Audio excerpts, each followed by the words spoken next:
I guess not. Okay, well, that's good.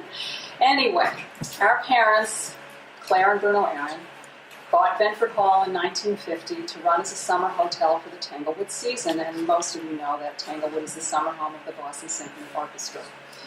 Claire and Bruno Aaron bought this place in 1950 to run as a summer hotel. They were both first-generation Americans born of Eastern European Jewish immigrants. They were also the first college-educated generation in our family that we're aware of, and were fortunate to be able to attend the City College of New York, where the tuition was free. Bruno was born in 1918 and Claire in 1921. They grew up in poor families in New York City during the Great Depression. The rise of fascism in Europe, the subsequent oppression of working people, and the devastation of Jews and other minorities during the Holocaust were strong influencing factors in their outlook. Our mother earned a bachelor's degree in business and our father earned a master's degree in social work. Social justice was always central to their philosophies, and they were also great lovers of the arts. Our father was especially fond of classical music, and our mother had a creative and artistic bent of her own. They loved the beauty of nature, and they loved people of all ages and backgrounds. Our father seemed to have a special knack with children, and one of his dreams had been to run a children's summer camp. Our parents married on April 6, 1941.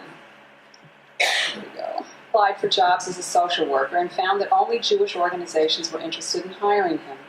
He worked for Jewish organizations in New York City for a while, then for a Jewish community in Youngstown, Ohio for 2 years, and then in Philadelphia. As the work situation there was changing, he looked elsewhere for a position.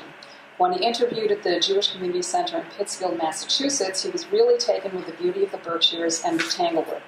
There were also many summer camps in the area. And our parents moved to Pittsfield. Our father worked there for 4 years, starting in 1945.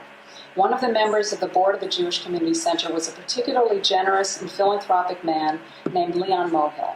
He liked our parents very much. He helped them to buy a car. One of the things our parents enjoyed doing on weekends was to drive around the Berkshires to get to know the area and look for places that might be suitable for a summer camp. Meanwhile, my sister Judy was born in 1948. During that time, Jews from outside the area who wanted to go to Tanglewood concerts would contact our father at the Jewish Community Center because they had trouble as Jews in finding accommodations. They either had to travel far to find them or turn back without ever attending a concert. Our father remembered an article about the situation in The Nation magazine entitled, quote, "Anti-Semitism in B-flat," unquote. In 1949, the Jewish Community Center of Pittsfield split into different religious sectors. Our father needed to find other means of making a living. Our parents wanted to stay in the Berkshires because of its beauty and cultural attractions.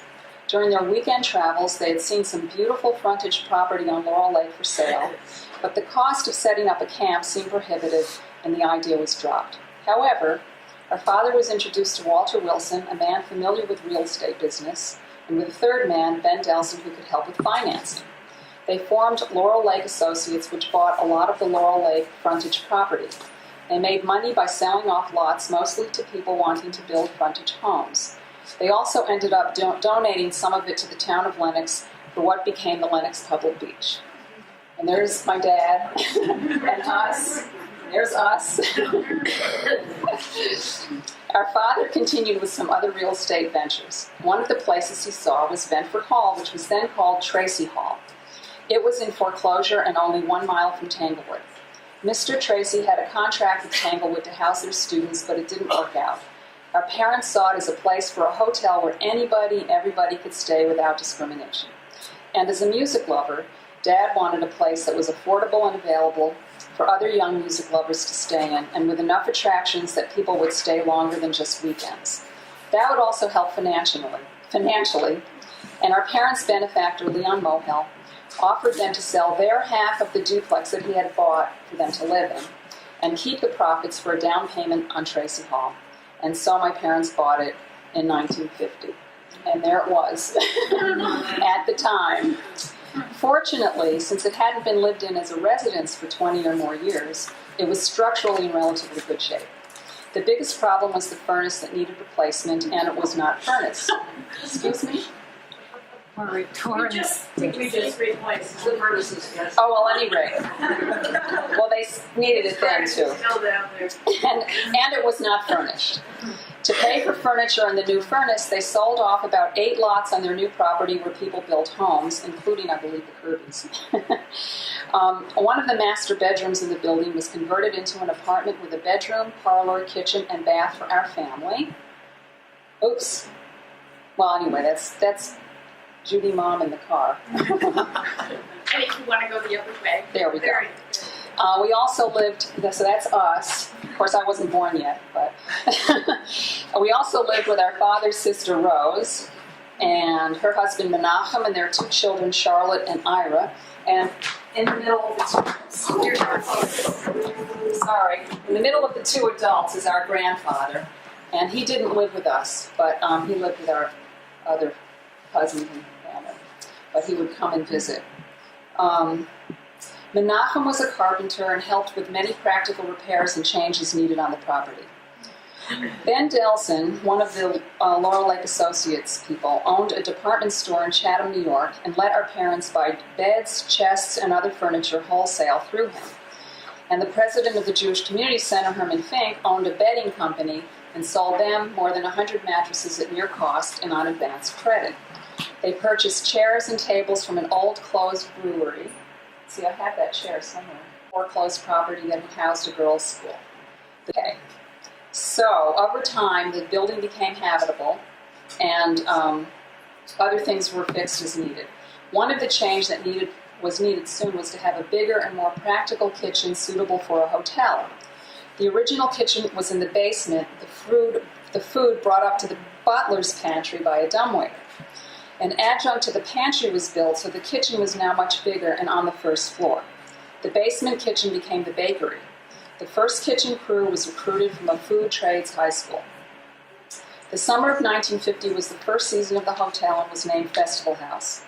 There had been no time to advertise beforehand, so some tour groups were contacted who welcomed the prospect of bringing their bus loads this close to Tanglewood at an attractive cost. It helped pay the bills at the time, and our parents waited until after that first season to develop plans for a different kind of place. For the next season, they recruited a kitchen crew. For the next season, they recruited a kitchen crew from a college-level program in Brooklyn, New York, and worked with the teacher of administration, Sam Eisner, and the main instructor, John LaBoy, as chef. And they just loved they just thought he was great, and I'm sure he was. They brought with them some of their best students, including Joey the baker, who made scrumptious rolls, cakes, and eventually baked Alaska. Elizabeth Tillman became the head housekeeper. She was from Cheraw, North Carolina, and brought other family members to work there.